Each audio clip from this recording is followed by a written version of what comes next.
Dans les studios de son école, entre deux cours, Paul Bienvenu peaufine son documentaire. 20 minutes consacrées à un petit oiseau migrateur. Depuis que Pierre et Céline m'avaient fait découvrir ce lieu magique rempli d'hirondelles, je revenais comme elles à chaque printemps pour les filmer. C'est le portrait d'une femme qui a décidé de dédier une pièce aux hirondelles dans sa maison. En fait, c'est des oiseaux qui sont en très fort déclin. Chaque détail compte. Dans quelques jours, cet étudiant en cinéma animalier présentera son projet au Festival du film ornithologique de Ménigoutte. Une avant-première et beaucoup d'espoir. Il y a France 3, il y a des boîtes de production, il y a Arte.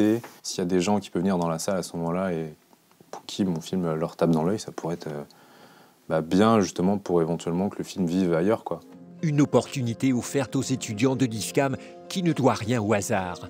L'idée de cette école unique en Europe est née dans les coulisses du festival. Dominique Brouard en était alors le président. Salut Dominique. Salut Marie, ça va? À l'époque, le cinéma animalier était dominé par les anglo-saxons.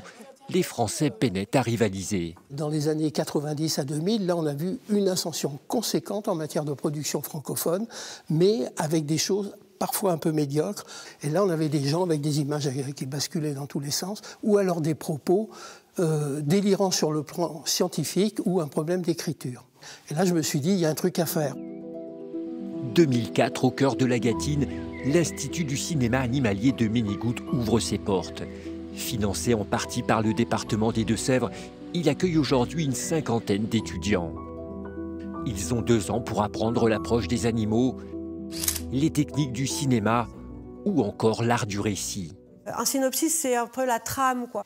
Et en fait, c'est vous qui allez déterminer la forme dans laquelle vous êtes le plus à l'aise. La question, c'est de savoir qu'est-ce qu'on a envie de dire, de raconter et comment, et de pouvoir explorer d'autres manières de faire des films animaliers, prendre plus de liberté dans l'écriture, adopter d'autres points de vue. La recette pour se démarquer et espérer se faire un nom, à condition de s'accrocher. Les étudiants qui sortent d'ici peuvent à la fois ont toutes les compétences pour pouvoir réaliser des films, mais pour lesquels ils devront faire leurs preuves. C'est une insertion qui est longue relativement dans les métiers que l'on nomme des métiers artistiques. Rattachés à la faculté de La Rochelle, les étudiants sortent avec un diplôme universitaire. Paul, lui, a encore une année à effectuer. Il se projette déjà. J'aimerais bien être chef opérateur plus tard et justement cadrer pour les films des autres et avoir un peu cette double casquette réalisateur et technicien aussi, quoi. Et il peut compter sur le dynamisme de ce secteur en France.